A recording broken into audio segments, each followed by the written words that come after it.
Hello and welcome to Poetry Friday. Today I'm going to be adding a link to a tiny letter subscription, which will be the subscription, should you wish to choose it, to Poetry Friday. And what you will get in that subscription is a link to the video that typically goes on Instagram TV, but it will be to YouTube. And it will also be a small snippet of writing. And I mean small, I mean roughly about 250 words. So it shouldn't take you any longer than 5 minutes to read it. It's like a short, sharp shock of poetry, reflections. That writing will always be personal and kind of an emotional response to the poem. It won't be an academic, analytical piece of writing. There's plenty of academic responses to poetry out there, and they're great too. But what Poetry Friday is all about is making poetry part of our everyday lives, using poetry to enrich our lives, to help us understand our own emotions, help us to understand our place in the world, and really act as a kind of balance to the frenetic, high energy, status driven culture that is our normal surrounds. So it's just like a little window into your heart to take a moment to reflect. So that's what Poetry Friday is all about. And so the writing will never be difficult or too stuffy. Okay, it's going to be about me being vulnerable about how I respond to the poetry. With that in mind, today I'm going to read from Rebecca Goss's Girl. So this collection I've read from before. So I've read the Betty Draper Shoots at Her Neighbour's Pigeons poem. This collection, just as a reminder, is all about the female body and female desire. I don't think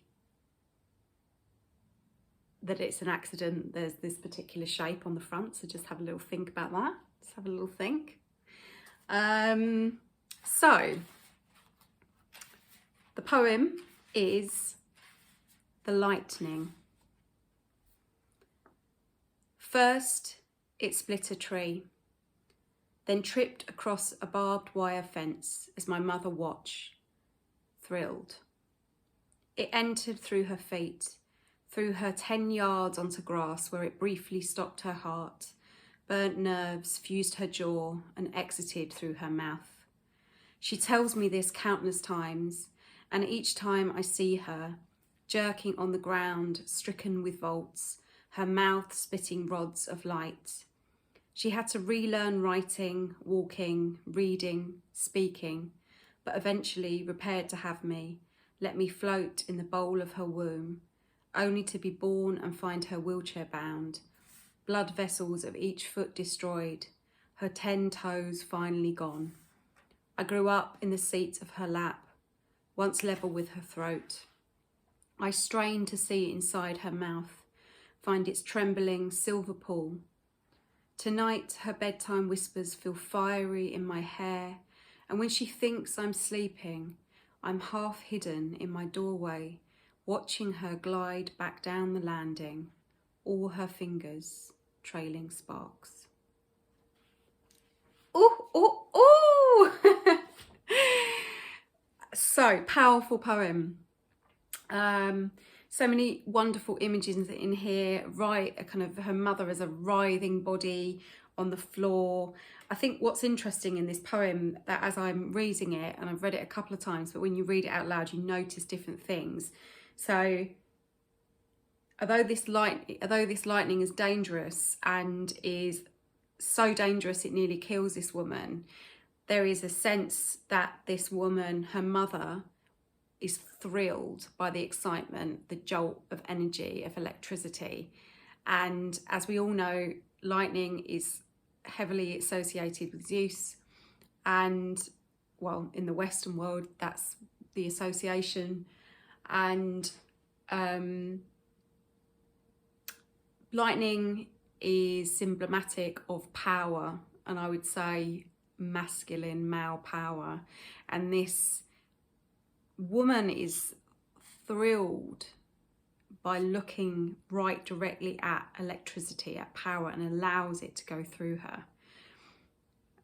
And I think we all yearn for that kind of high energy power, all of us, whether we're a man or woman. So that's interesting.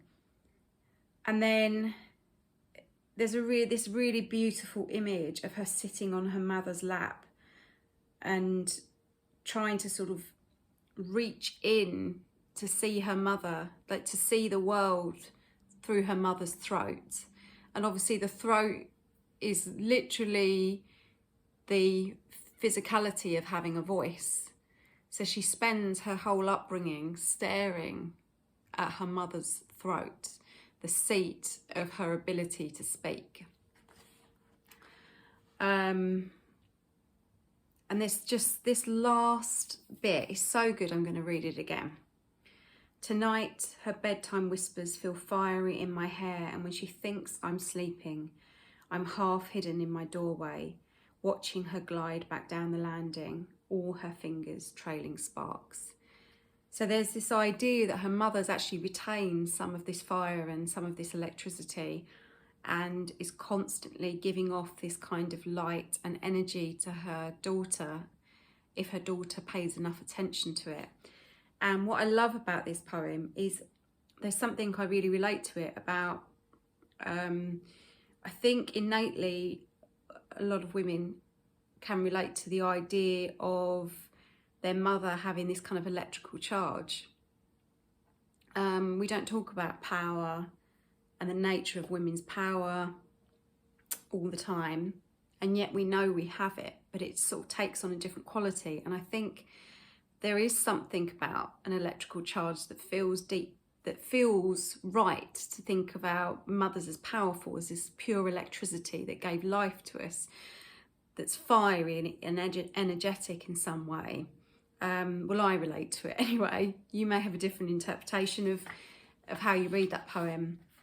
So that's it for today. So as I said, if you want to subscribe to Poetry Friday, where you get a little tiny bit of writing alongside this, and will mean that you can just receive a poem in your inbox rather than seeing it on Instagram, then please do subscribe. I would appreciate it, because it will encourage me to keep writing, and it's purely for the enjoyment and love of poetry. So, you know, it's something that I hope everyone can get on board with and make part of their life. That is the mission of Poetry Friday. So if there's anyone else in your life that you think could do with more poetry in their life, then also please tell them about this link, and that would be wonderful. I think I wish for you all this week a little spark and jolt of electricity, some lightning in your life. Okay. See you next week.